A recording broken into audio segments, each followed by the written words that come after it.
Welcome back, everyone, to the Naughty Archaeologist podcast. Thank you for once again joining us on this voyage. We really appreciate your support. I am Lauren Kuntz, your host, head banana, and navigator for this podcast, and I really appreciate you coming back to listen. Today, we have a very special episode for you. We're going to talk about the Uluburun shipwreck. Uluburun and Cape Caledonia are two shipwrecks that are usually mentioned within the same breath. Don't worry, I'm gonna walk you through it. Now, these were both found on the coast of Anatolia, so some of these names are a little tough. Additionally, we do have Dr. Delgado joining us again today, and he is going to be discussing the impact of the Uluburun shipwreck and why it's so important to the field of maritime archaeology. And we're going to go over some of that in the story of Uluburun and the excavations done by Dr. Jamal Pulak of Texas A&M University out of College Station, Texas, as well as the Institute of Nautical Archaeology, where they are headquartered. Currently, Dr. Pulak is the vice president of the INA. So, welcome. Thanks for joining us. I don't really have any other announcements, so we're going to just dive right in, you know? Let's get wet, nerds. Avast! It's complicit. The timbers were way too big. But what really tells the story are thousands of pieces. We looked at them all. The treasure was not gold or silver. It was the people. Listen up, nerds. Welcome back. I'm so glad you're here. Today we're talking about the Uluburun shipwreck. And you can't talk about Uluburun without talking a little bit about Cape Caledonia. So these two ships go kind of hand in hand, but we are going to focus mostly on Uluburun today. Now, these two wrecks are incredibly important in the maritime archaeology field, mostly because they're kind of the start of it. George Bass, sometimes considered the father of maritime archaeology, was a big hand in a lot of these excavations. Now, for Uluburun, we're going to be heavily quoting from a source by Dr. Jamal Pulak, who is at Texas A&M University and still teaches there. He was also a part of the Institute of Nautical Archaeology, which is headquartered at Texas A&M University, so you'll see me reference a lot of those guys a lot. Most of them are kind of the authority in almost any vein of nautical archaeology and usually have their hand in the pot somewhere. Now, these two shipwrecks are usually mentioned in the same breath because they represent completely opposite ends of the trade spectrum. And we'll talk about why briefly in a minute. But I want to talk about 1982 and Mehmed Shakir. He was a local sponge diver, and he was just going for a swim. He found some cool stuff at the bottom of the ocean near the coast of the Great Cape, otherwise known as Uluburun. He sketched out what he was finding, and he called it metal biscuits with ears. Now, the Institute of Nautical Archaeology would do summer surveys every year, and they go out onto the coast of Turkey, and they sometimes consult with the local sponge divers. Well, Mr. Shakir was a part of that, and he led them to the area where he was finding his metal biscuits with ears. Uluburun, or Grand Cape, is about 9 kilometers southeast of Kaj in southern Turkey. And they were finding similar ingots that were of copper and tin that were very similar to what they were finding on the Cape Caledonia wreck. However, Cape Caledonia didn't have it in near as much of a quantity as Uluburun did. Here's what Jamal Pulak told the New York Times, Franz Lids, who wrote on June 20th, just this year. He said, quote, "The ship found earlier at Cape Caledonia went down about 1200 BC. It also carried copper and tin, but in more meager quantities, as well as scrap bronze in the form of farming implements intended for recycling. Those two shipwrecks exemplify different modes of trade," Dr. Pulak said. The Uluburun ship represented long-distance interregional elite exchange, and the Cape Caledonia ship was involved in local coastal cabotage, or opportunistic trade, where goods and services were purchased and sold at ports for quick profit. End quote. So the Cape Caledonia is more opportunistic. It's just kind of rolling around and seeing what it can pick up and sell as fast as possible. It's almost a scrapper. Whereas Uluburun, very, very quickly, when looking through the artifacts, you understand that this was meant for an elite audience. The things that Uluburun is a treasure ship, for lack of a better term. And it may not have had a lot of gold and silver, though those were in attendance to this meeting. It had a lot of raw goods that would have been used in elite crafts. Artisans would have used these things. It would have gone to a workshop or some sort of craftsman before it went further on, probably to the palace. Before we get into the artifacts themselves, a lot of them originate from the Near East and the Levant area. This indicates to most archaeologists a directional trade route. And I know I say additionally a lot, but on top of that, the Uluburun and Cape Caledonia wrecks indicate a huge trade network. Not just a trade network that is localized and rich, but across the Mediterranean. And it indicates that it also traded not only with leaders from local city-states, but international players on the world stage.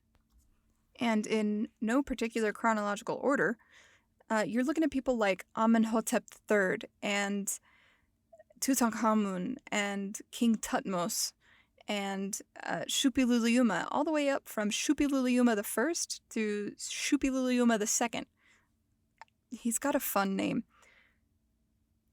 He was a Hittite king, not a leader of Egypt, as the others were, but these guys had huge empires. The Hittites, the Assyrians, the Canaanites, the Mycenaeans, they're all contemporary with each other. And so you have these guys that are all trading with each other, and a lot of the goods that were aboard the Uluburun shipwreck and are now scattered around it on the seafloor are generally from the Near East and the Levant areas, which the Levant generally encompasses Syria and its surrounding principalities. It's a region, not a defined border. This is like 5,000 years ago, guys.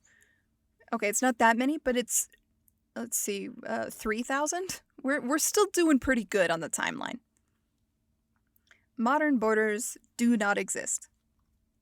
Some of the things found on the Uluburun shipwreck give us insight into both the lives of those aboard the ship as well as the lives of the elites who were the ones that were bringing this merchandise or these raw materials, these sundries that were found aboard and in this wreckage to the elites of places like Egypt and Mycenae, Knossos, northern Turkey and Anatolia, the Hattusa and the Hittite Empire.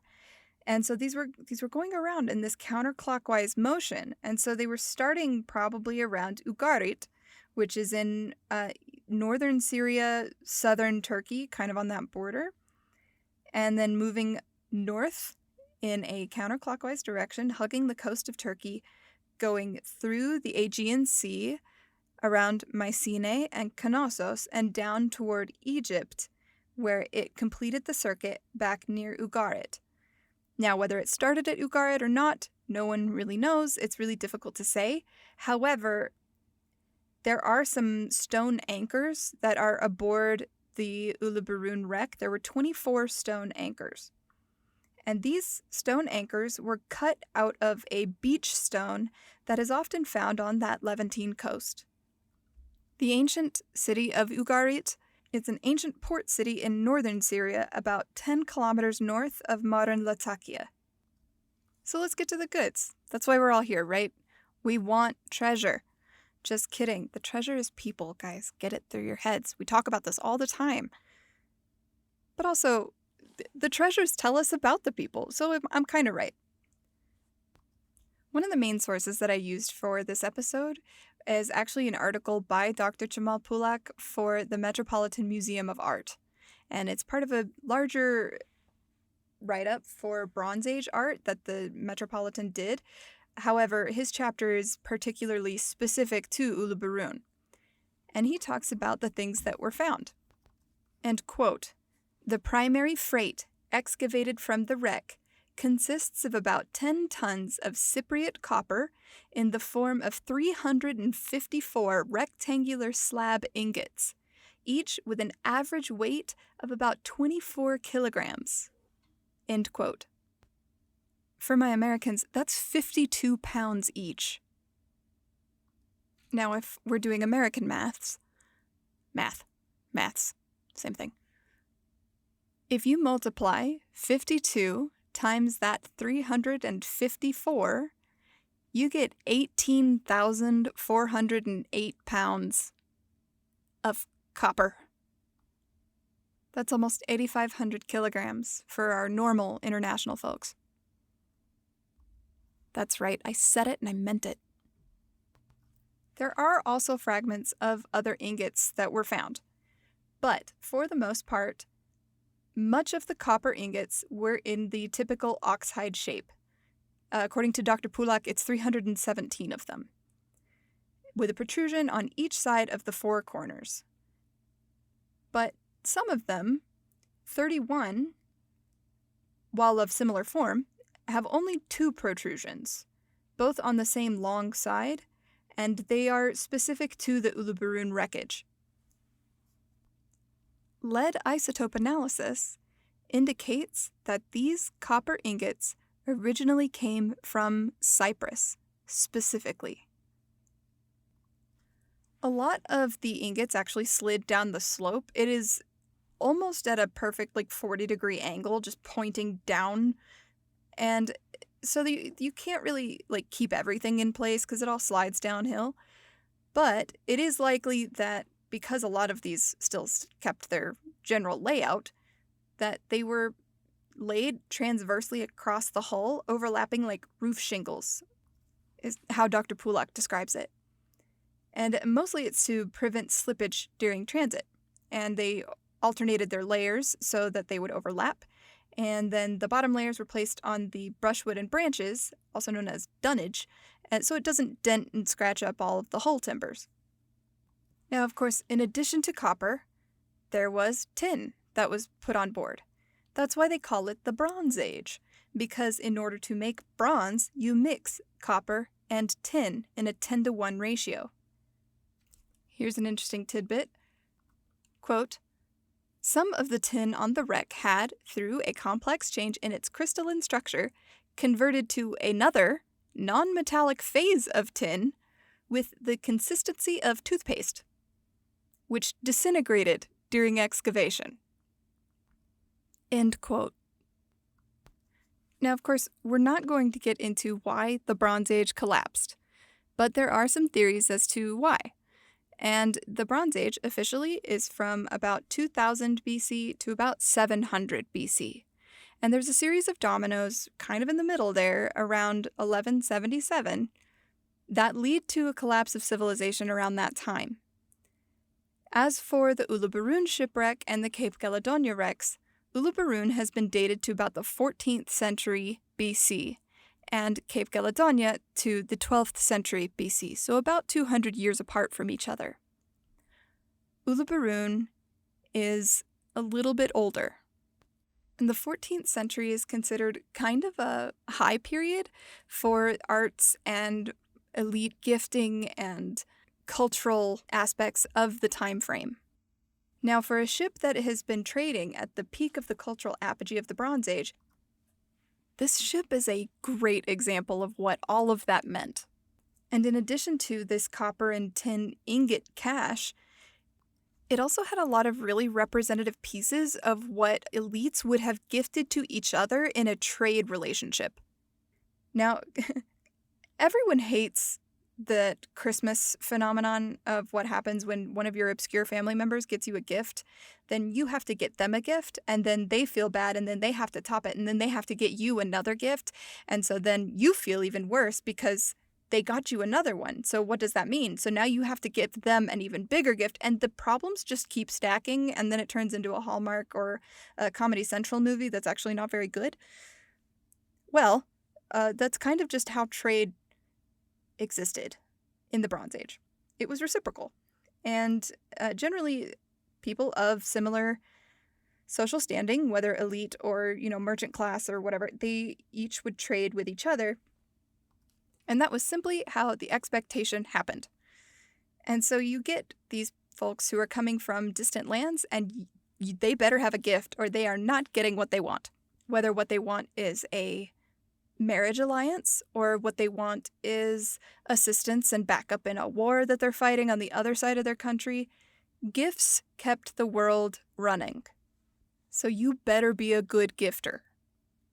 And if Uluburun is anything to go by, somebody had a very unique eye and was actually, in my opinion, and at the cost of being mercilessly made fun of on the internet, I actually have an art history minor as part of my degree, and I really like what they've got in their trunk.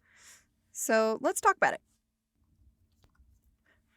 Uluburun was not only chock full of metal ingots of copper and tin, but it also had glass ingots, approximately about 350 kilograms worth, which is about 771.5 pounds. They were from Egypt or the Near East, probably based on the color tests of the pigments that were used, and mostly they were cobalt blue or turquoise. But at least 2 ingots of purple and 1 of amber were also represented. But the cobalt blue suggests a Amarna period of Egypt or Mycenae, as they were similar to beads found in some of the reliefs there. There was also African blackwood, which is actually called hibni. Now, so Arabic is kind of a funny language, and I don't mean that in its hilarious haha, but in that it's funny and that it's a little difficult for English speakers to conceptualize. Most of the transliterations are a series of consonants, and then when you transliterate them into English, you're putting vowels in where you need them to go based on how you conjugate the word. If any of my friends' Arabic lessons ever sank in, let it be now. Haley, looking at you. Hibni, H-B-N-Y in English, is what ultimately became ebony in the English language. And that word went on to become a catch-all term for any kind of dense black wood from anywhere in the world. African blackwood, or ebony wood, originated in tropical Africa, specifically. Before it became a catch-all for any other type of wood that's just black, ebony is specifically African blackwood, and it was used in elite Egyptian furniture. Bet you never thought a settee was cool till now. This kind of furniture was even found in King Tutankhamun's tomb when it was opened by Dr. Carter. All of the samples aboard the Uluburun, every single one, was heartwood, the commercially valuable part. Everything else had been stripped down. Likely discarded, but we can't prove anything there. And here's something kind of important to note about the wood, is the fact that it was being transported in its raw form was a remarkable find in the first place, because that meant they were destined for some kind of palace or high elite entity with the resources for artisans and workshop mobilization. This isn't prefabricated IKEA furniture. This is going direct to the carver so that he can engrave it and shape it and mold it to what it needs to be to sit at Pharaoh's feet. In addition to ebony, of course, we have ivory, though only a relatively small amount. There was only one short section of elephant tusk and 14 hippo teeth. Uluburun indicates that there might be more to the hippo tooth ivory trade than we initially thought. On top of the ivory, there were 3 ostrich shells that were recovered to probably be crafted into some sort of fancy vase or some sort of fragile vessel, whether drinkware or, a bowl of some sort to hold something fancy, like a flower vase. But they were usually finished off with a faience or a precious metal of some sort to increase stability, and orpiment. I hope I'm saying that right.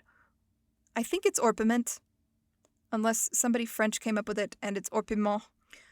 But it's yellow trisulfide of arsenic. And it's kind of a really deep yellow, like the dark side of a lemon. And Pliny said that it was mined in Syria, which could be the source of the Uluburun supply. But it was used as a pigment, possibly to color lapis lazuli glass, sometimes surfaces for wood writing boards, ship hulls even, and sometimes just to color beeswax. There were little gastropod species shells that were used frequently as a dye of blue and purple. So don't let anybody tell you that blue and purple didn't exist in antiquity. It definitely did. It was made with these seashells. They are Murex opercula, and they're little clamshells. I don't know if they're clams. They're little gastropods. And it is the first discovery in any quantity from a Bronze Age archaeological context. They are also used as an ingredient for incense. So, they're versatile. Something else that was found aboard that was also really significant was well over, and I'm going to quote here pretty significantly, so, stay with me. Quote, well over half of the approximately 150 Canaanite jars aboard the Uluburun ship contained an estimated 0.5 ton of yellowish substance chemically identified as terebinth resin, making it the second largest consignment on the ship after the copper and tin ingots. And now I'm going to skip ahead here a little bit. Probably from the Pistacia atlantica, a tree common throughout the eastern Mediterranean region, the resin was noted in antiquity for its use in incense and scented oils, and it may have been added to wine to inhibit the growth of bacteria. It is likely that the resin aboard the Uluburun ship was intended for use in the scented oil industry in the Aegean. And then I'm moving forward a little bit more. The terebinth resin on the Uluburun ship, the largest ancient deposit of the material ever found, provided the first opportunity for its identification by modern analytical methods. Analysis of pollen extracted from the terebinth resin cautiously suggests an origin in the general area of the northern Jordan River Valley and the Sea of Galilee. And now here's where he gets a little sciencey on us. The malacological study of endemic terrestrial snails, meaning snails that are native to that region, found in some jars similarly points to a nearby region west and northwest of the Dead Sea. Those are kind of the big things found aboard the Uluburun. Additionally, you have things like foodstuffs. They found things like coriander, black cumin, safflower, barley. They found a giant thing of olives. And whether that was for actual sale later or the crew just really liked olives, it's up for debate. Most likely it was for sale later, but they did have a lot of foodstuffs on board. The barley was likely for the crew. There was also things like manufactured goods. You had Cypriot pottery. And just really quick, because of the differences between Cape Caledonia and Uluburun, I'm going to quote about the Cypriot pottery really fast. Quote, if one excludes the shipwreck evidence from Cape Caledonia and Uluburun from an inventory of Cypriot pottery in the late Bronze Aegean, one is left with only 68 ceramic vessels. Had the Uluburun ship reached its destination, the number would have been altered significantly. This great disparity clearly demonstrates that the archaeological record, even with respect to non-perishable goods, does not necessarily reflect the true nature and magnitude of the trade in question. End quote. Did you catch it? It's a really important thing. Absence of evidence is not evidence of absence, is what he's saying here. And that is really important. Part of the reason I made this podcast is to combat pseudo-archaeology and pseudoscience, and some of them really like to reach for things when they say things like, well, you never saw that back in blah, blah, blah, blah, blah. And they see that as evidence. But that's not what that is. Absence of evidence is not evidence of absence. And Dr. Jamal Pulak proves it right here. Okay, moving on. They also had metal vessels, wood vessels, and when I say vessels, I mean like drinkware, vases, things that hold liquid. Additionally, there were beads scattered around, suggesting that they were in a container like leather, something that decomposes quickly, and also probably intended for jewelry or textile applique, because there was a Canaanite jar with thousands of glass beads inside. There was also gold and silver that was found, but not in the form that you would think for a ship that is essentially laden with treasure and gifts.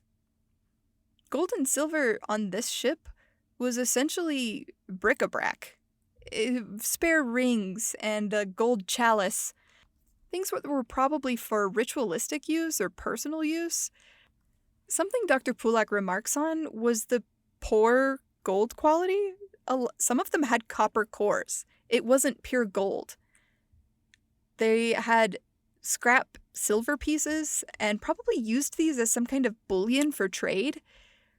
But there was one really neat piece, and it was a small gold scarab inscribed with the name of Nefertiti, wife of the Egyptian pharaoh Akhenaten. So what do all of these things tell us? Right? Because it's not about the things. It's not about the material. Even though that's what helps us learn these things, what are we learning with these objects? What are these objects telling us? These people lived so far from us in the past. And this is all we have left of them. So I'm going to quote again from Dr. Pulak, and I know I've done that a lot this episode, but he is a brilliant archaeologist, and he words this really succinctly, so I'm just going to quote from him.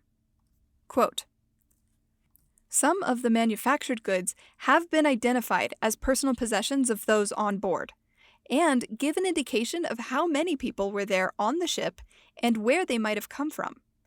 Careful study of these artifacts indicates that the ship was crewed by Syro-Canaanite merchants and sailors accompanied by 2 Mycenaeans of elite status and probably a third individual who may have been from the area north of Greece." End quote. For now, I'm going to come back to it, but I wanted to note that Mycenae and Knossos are both parts of ancient Greece. All right, so let's jump back into it. Quote, "The identifying personal effects are weapons, items of personal adornment, seals, pottery for shipboard use, and ship's tools. Sets of weights and balances, a merchant's most important tools, were also present, as they were essential for conducting trade.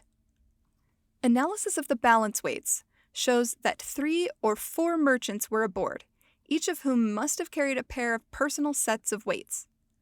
In all, 149 objects were catalogued as balance weights, the largest and most complete contemporary weight assemblage from the Bronze Age Mediterranean." End quote. Dr. Pulak actually goes on to talk about differently shaped weights, and there's 3 different standards. There's the domed, sphenoid, and zoomorphic shapes. The domed were smaller and based on a unit of mass, generally a shekel. And then there was the sphenoid, which were also based on a unit of mass, but they were bigger, and they were used probably for more valuable commodities such as gold and silver bullion. And then there was the zoomorphic weights. And these probably belonged to the chief merchant. Quote, "That these balance weights were for everyday use and not simply a part of the ship's cargo is indicated by their used state and the presence of odd and perhaps homemade pieces to replace those that were lost over time." End quote. The number of weapons found on board also supports the four-merchant theory. Quote, "The chief merchant was in charge of the ship and its cargo. He was also probably the ship's captain, and must have carried the only Canaanite sword found on the ship. Almost fully preserved, it is a single-piece, cast bronze weapon with inlaid hilt plates of ebony and ivory, indicative of the owner's elite status. Among the daggers excavated, visible symbols of status roughly equivalent to the sword, two were nearly identical in make and design to the Canaanite sword. One of the daggers still retains its hilt plates and inlays of ebony and ivory. A tanged dagger may have belonged to the fourth merchant." End quote. It's also likely that this is who the seals belonged to. These are the merchants who are sealing the deals. You dig? Little is known about the crew, however. A lot of these merchants had really nice stuff, and it was very easily distinguished from among the other goods that were aboard the ship. These were personal items, things that are attached to your person, to your body. Whereas the goods are things that you can't really do anything with in the daily life. Whereas a sword is useful. Your weights, you're going to use those every day. Your seals, those are going down deal after deal after deal, multiple times a day. A lot of the crew wouldn't have had these nice things. They had things like fish hooks and lead line sinkers and harpoons and, quote, "more than 1,000 lead net sinkers," end quote. But there were also knuckle bones that were found, and so the crew probably passed the time by playing with those. They probably fished because they didn't have a lot of normal good food to eat. They probably supplemented their diets with that. A lot of the other objects were determined to be Mycenaean rather than Minoan, determined by the style of double axe and some of the different weapon types. And this is due to how archaeologists use assemblage and how they do comparisons in the archaeological record based on what's been excavated at other sites. Basically from the lentoid seals and the double axes. Because of the presence of these Mycenaean artifacts, as well as 5 Mycenaean razors, there is an estimation that there was at least 2 Mycenaeans on board. I know there's 5 razors, just bear with me here. These razors can offer us a really interesting glimpse into the grooming practices. And interestingly enough, quote, "2 of the razors are nearly identical in size and shape and display a fine decorative ridge just below the back edge, which extends the full length of the blade and tang," end quote.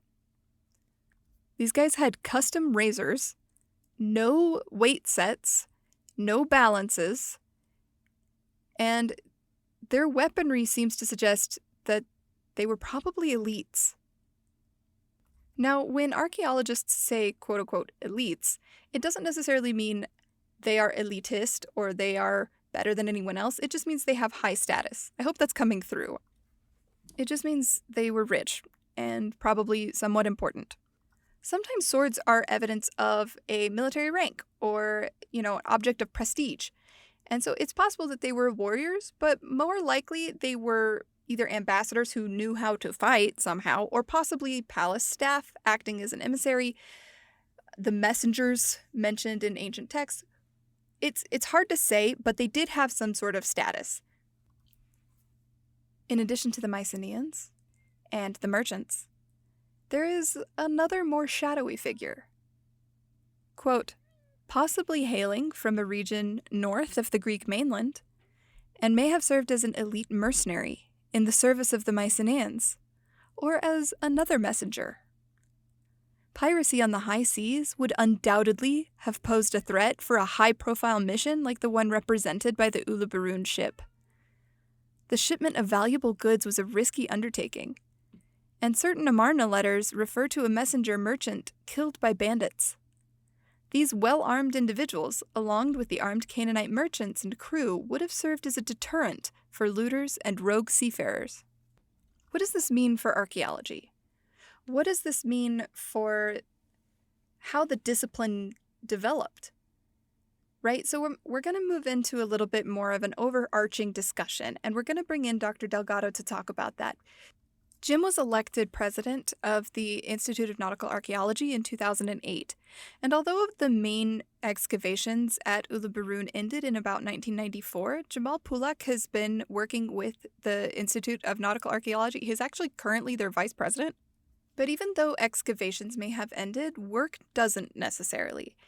And so Jim has a much more nuanced perspective as well as firsthand experience with the wreck. Even though he may not have dived on it, he's still been very involved in anything that the INA has been involved in.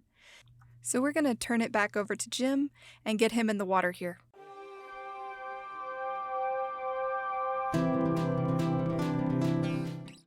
Jim, welcome back. Thank you. Good to be back. Today we're going to be talking about the Uluburun shipwreck. Excellent. That's a very significant one. It's one of my favorites, particularly because of the amphorae that they found on board, but it's also kind of one of the first big finds in the maritime field that made kind of some splashes, pardon the pun. What was your involvement with Uluburun? I never had any direct, involvement with the Uluburun wreck, but when I was the president of the Institute of Nautical Archaeology, of course, the ongoing analysis being done by Dr. Jamal Pulak and his graduate students was happening there and around me. And while I was president of the INA, we negotiated with the Turkish Ministry of Culture and the Metropolitan Museum in New York to incorporate some of the finds as well as some of the interpretations of what that cargo represented in an amazing exhibit done at the Met called Beyond Babylon. How did the Uluburun shipwreck affect the greater archaeological community? Because it is a big find. It's a significant find. And can you talk about what that means in terms of historical context? What does significant mean in archaeology? Like, how do we define it? Can you talk a little bit about that? A couple of things about the Uluburun shipwreck that people often go to is the fact that up till recently, it was the oldest shipwreck found. And age doesn't always mean everything. I think one of the things that came out of not only this excavation, but others, is a sense that our distant ancestors were far smarter, far more sophisticated, and had a greater worldview than we give them credit for. And with that, of course, I think the fact that that shipwreck had artifacts that represented 12 separate cultures interacting with and trading with each other, in short, a global economy, if you will, thousands of years ago, was perhaps a revelation to some, but for others, a reaffirmation of what various digs were finding on land. What made Uluburun important as a shipwreck was the fact that it was all there in this cracked time capsule that was that lost ship. Did you dive on Uluburun at all? No, I didn't get a chance to dive on Uluburun. I dived on a few other ancient wrecks, nothing quite that old, but in my tenure with the INA, did dive on an ancient Carthaginian wreck, which was amazing.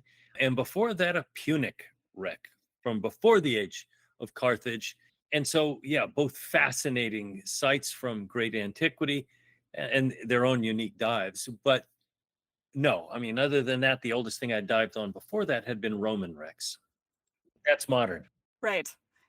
Did you have any involvement with the conservation of the artifacts or the design of the Metropolitan's exhibit that they have on Beyond Babylon? The Met had their own team to handle all of that. But one of the things that the INA does is that as an institute founded to do the best job it can with some of the most amazing sites, it saw that the responsibilities weren't just digging it up, it was taking care of it. It was the conservation, the treatment, and the analysis. And with that, in Bodrum, Turkey, the Institute of Nautical Archaeology laboratories there, headed by Tuba Ekmechi, with a large team, work to deal with those artifacts. And so I certainly saw some of them there, as well as on display in the Crusader Castle in Bodrum, the Museum of Underwater Archaeology that the INA had helped create. But the Met had their own team to do it all, and most of the interaction they had were with the lead scholar, Chimal Pulak, who really was and still is the one who could really say more about this. Though now other sites are being found, and there it gets exciting because the more sites we have, the more information we have. There's no such thing as bad data, even if it challenges your assumptions about what you thought you knew. Jamal Pulak still teaches at Texas A&M University. Jamal is one very busy person, but also one very good person. I have a lot of time and respect for Jamal, and I count him as a friend. He knows his stuff too. Like everything I've read from him in the publications in the Uluburun scholarly articles and the academia that surrounds it, it's all very good. Oh yeah, And no, then he knows. He knows. I He's hope he knows. That's good. no, he knows. He knows, and what's good is that he takes that knowledge, and he works with his students, and he has students coming in all the time. Number of them have gone on to their own careers, but it's through those graduate students that he gives them an opportunity, study this, study that artifact, and with that, that helps launch their career. That's when you're being a responsible archaeologist as well as a good professor. How does Uluburun show what in situ contextual analysis is? In situ contextual analysis is really taking a look at something before you touch it. Anybody that's ever watched CSI on television gets that. You walk in the room, you touch nothing because everything, whether it's that shell case there, that blood spatter, or that cigarette butt, can tell you something. And so for archaeologists, it's the same thing. What makes Uluburun special is that these were deep dives back in a time before we really saw the development beyond military applications of, you know, wear it on your back, dive gear to make this happen before we had robots that could really start to look at this. And so that's why it took 11 years. That's why it took so many times, so many dives, because you're down there for half an hour and then you're spending a lot longer than that decompressing to make sure that you don't get the bends. But with that, so much time spent looking, observing, photographing, and mapping.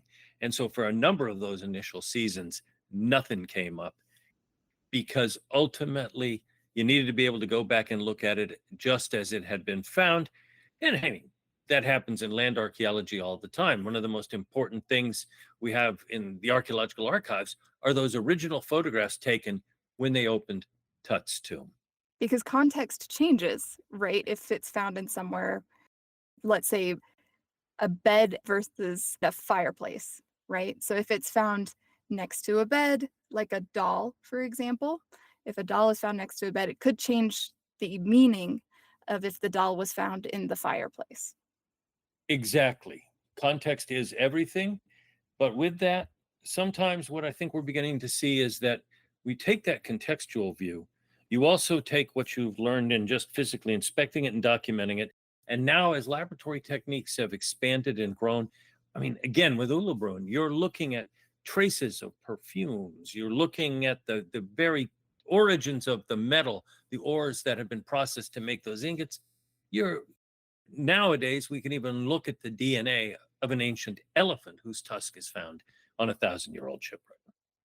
Right. I remember with the Kizilburun shipwreck, which is nearby. It's not as close to Uluburu, but it's off a similar isthmus off of the coast of Anatolia. They have white marble that has blue elements that go through it, and they were able to trace it all the way up to the quarry, likely that the marble had come from. And additionally, because of Uluburun and because of what Uluburun shows, it also adds to the context that there is this global trade network, and it's not just a singular ship that we have a record of, but it's several ships and several trade routes that were frequently used. Yes, one voyage, particularly if it ends in a shipwreck, does not a trade rep make. But Right. in other cases, it does. And with Kizilbrunn, and I was president of INA when that was happening, it was an amazing site because there was this question of these navas, that these Roman ships that carried stone. How is that possible? These are big, heavy weights. And I remember standing at an archaeological site in Turkey, and there was a professor from another university, not an American university, and he was busy telling his graduate student about all of this. And he mentioned the fact that this theory that these things were brought by ships was just nonsense. And I said, excuse me, but, and he said, well, of course it's nonsense because the ship sank, didn't it? Well, fast forward to Dr. Deborah Carlson and her team's excavation, the analysis of those columns and finding they came from the Sea of Marmara. They got practically there to the destination they were headed when they wrecked. Deborah Carlson not only teaches at Texas A&M, Dr. Carlson is the current president and CEO of the Institute of Nautical Archaeology. George Bass, he worked on the Uluburun wreck, correct?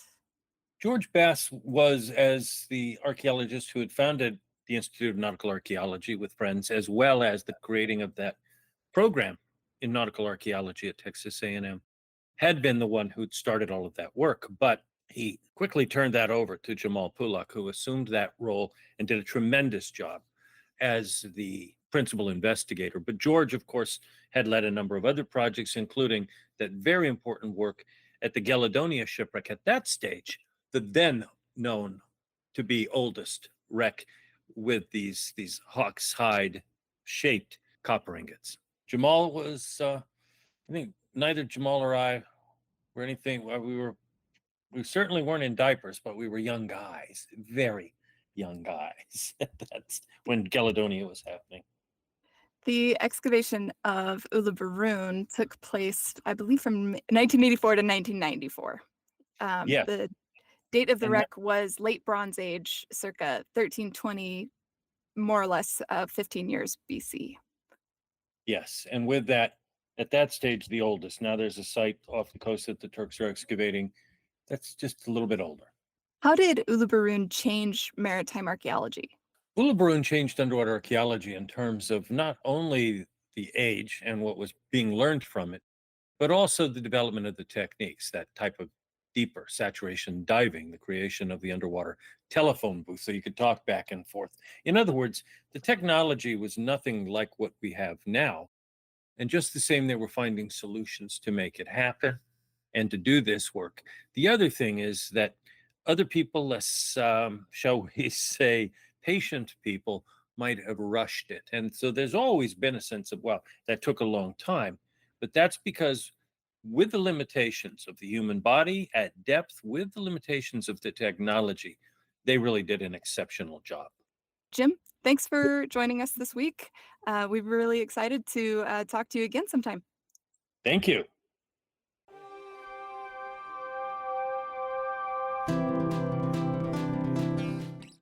That is our show today, nerds. Thank you so much for joining us here at the Naughty Archaeologist podcast. Thank you to Jim Delgado for joining us as well. We really appreciate all the support that he's provided for the podcast. And we'd like to thank Search as well. They are the company that keeps loaning him out to me. And I really appreciate their support. And they're not sponsoring the podcast in any form or fashion. I am not affiliated with Search. I did used to work for them. But that's how I know Jim, and that's how I was able to be like, hey, do you want to do a podcast with me? And he was like, yeah, let's do it. And I was like, wait, you weren't supposed to say yes. So now I am so excited to have this podcast, and we're really excited to keep you along for the journey. So stick with us. We're going to have a great episode for you again next week, and I really look forward to seeing you all again. You can follow us on social media, and you can send us an email if you like. You can also find us on YouTube. It is audio only. You will not see my beautiful glowing face, but you can listen through YouTube Music or however you like to listen to the podcast, or, watch a blank screen full of my beautiful art that I made. As always, you can find us on Twitter @NaughtyPodcast, on Instagram @NaughtyPodcast, Gmail, thenautipod@gmail.com, YouTube and TikTok as @NaughtyPod. And please remember, we are not naughty, we are nautical. Nauti. So come on over and join us on the gram, and send us an email and let us know what shipwrecks you'd like us to cover. Or even just to send us your stories about, if you're an archaeologist, tell us about what weird stuff you've encountered on the job. Tell us about the shipwrecks that you've excavated. And guys, it doesn't even have to be a shipwreck. You can just tell us about the terrestrial archaeology you're doing, and I will love it, I promise. So get involved, talk to us, rate us, subscribe, follow us for more hot tips and tricks on how to make hot chocolate. And of course, as always, you will find that I am well cited, and you will find my sources in the show notes. So please give us a follow, give us a listen, tell all your friends, and hopefully maybe someday someone will give me money for this. I love you all very much. I love making this podcast. Go get wet, nerds.